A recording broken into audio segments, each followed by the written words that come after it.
Hello and welcome to Cutting Words. I'm Brad Thompson and today we have yet more D&D news dropping.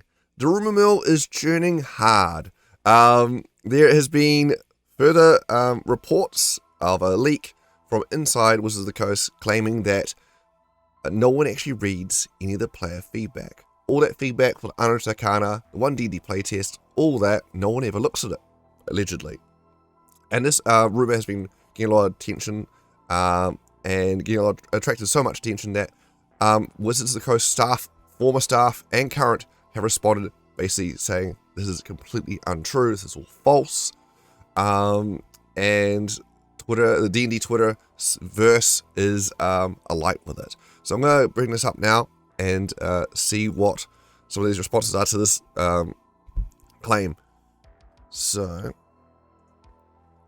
here's Ray Wininger. He was former head of D&D until very recently.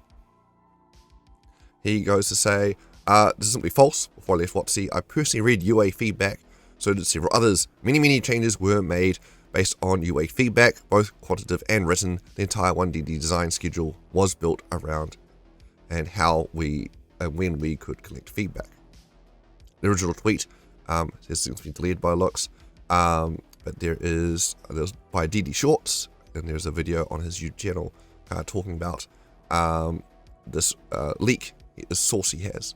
Interestingly enough, this I believe this leak source, which I don't know who it is or who they are, apparently it's been verified, they claim, and I think it was used the same leak, for some of the OGL controversy too. Anyway, that's here or there. Ray goes on, 1D&D feedback is absolutely impacting the design. You didn't take my word for it. Surely you noticed how some important details changed between the various playtest packets. That was due to your feedback. Take that, Ardling. And auto crits on skill checks and things. Yeah, that's Ray Wininger. We got another designer here, Tamor. I read 500,000 UA comments. My first year working on D&D. I was not the only one reading them. I understand the desire to share information as you get it, but this just feels like muckraking. So yeah, that is another one there. And we've got Mackenzie Diarmas, which who's current D&D designer working at WOTC, and goes on to, oh, actually I'll read it verbatim here actually. Hi, actual WOTC staff and D&D designer here. I'm created on several UA releases, and I've made edits to that content based on your both qualitative and quantitative survey results. Let's walk through what happens behind the scenes a UA, shall we? It's all thread symbol. Let's see. So we design player-facing mechanical elements that we hope to include in a future product. We then place those mechanical elements into a UA document and release it. See what other our player base at large thinks of it. 2, we release a survey about the UA. So the survey information is collated by members of the team. It is broken down into 2 parts: quantitative satisfaction expressed as a percentage, and a summary of qualitative feedback trends noticed in the comments. The summary is reported back to the product teams. The designers on the product teams then make edits to the mechanical elements based on the feedback summary. If satisfaction doesn't meet our quality standards, we'll re-release mechanical content in a follow-up UA. This is a proven process. Take, for example, the Mages of Strixhaven UA, where we tried to create subclasses that couldn't be taken by multiple classes. Fun fact, that was my first UA. Did we as studio designers want that to work? Yes, but it didn't. Yes, I remember that UA. What absolute madness that was. All these flexible subclasses that can go with multiple different classes. Oh my god. And we learned that didn't, because of the UA process. We learned that it wasn't something a majority of our player base wanted. We also learned that what small elements of that design did bring joy. We salvaged those elements, redesigned them, and put the change design in the book. We didn't read all of your feedback. We would have put those polyclass subclasses into the final book, and the product would have been worse for it. Yes, of course, we want to know if you like something with game designers, we're creating something that is meant to be fun. And yes, sometimes We get frustrated when people tell us how to do our jobs or use those feedback opportunities to belittle us. We're human, but despite all that, we're still going to listen and always strive to improve. That's the truth. End thread. So yes, Strixhaven. I mean, still wasn't a very good book, but still, thank you, Mackenzie, for the right up there on how that all works. It's good to know. I always assumed there was a very least some kind of intern or something behind the scenes there, who some poor interns who go through the feedback and then kind of correlate it to give to the design team to look at little charts and kind of summaries of all the different feedback comments of interest. Like someone actually going through the thousands and thousands of feedback, individually reading each little feedback, seems impossible, especially for the design team. But I imagine there's some kind of interns or some social department who just goes through and kind of presents in a nice format for the design team to absorb, so it's lose weeks and weeks and weeks of design team time just scrolling through survey results. And it sounds like it's kind of what's happening there. So yeah, so it is looked at. Our feedback is not for nothing. It is not, as the Rumours claimed, just a way for us to put our thoughts in and things we don't like into a private form that gets sent off to be deleted, and so we don't publicly put our negative feedback publicly on forums and things, in forums and websites. It'll be in the private thing.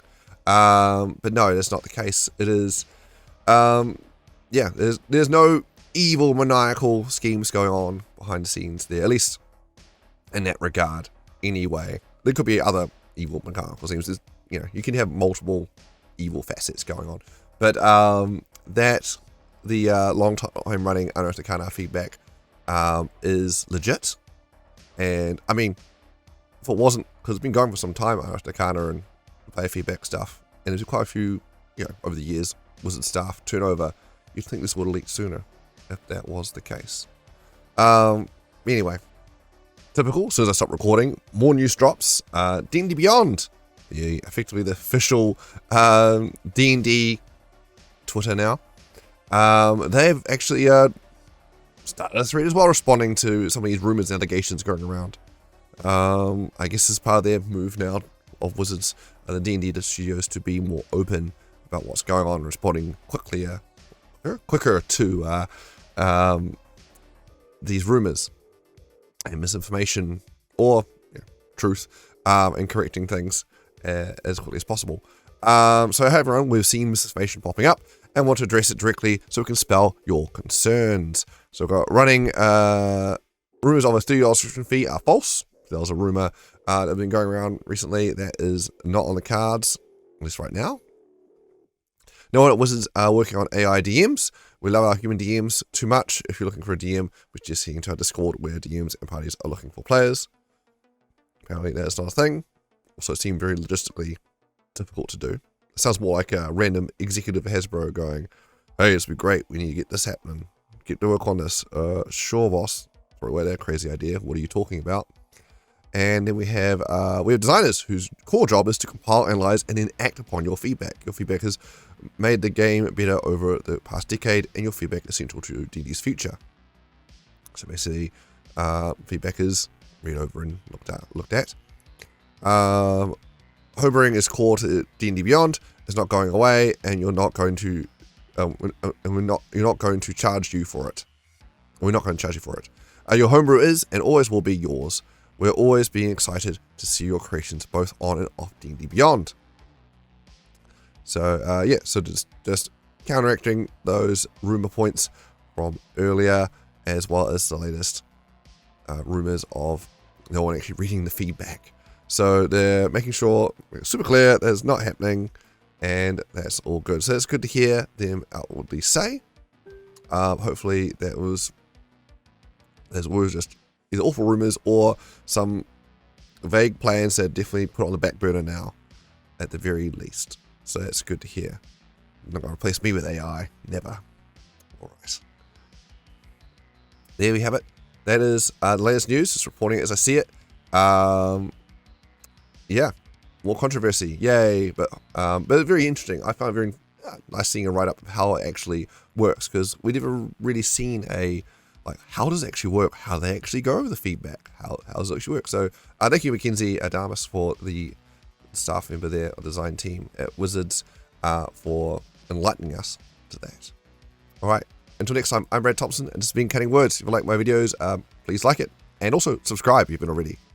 All right, until next time, happy gaming, and see ya.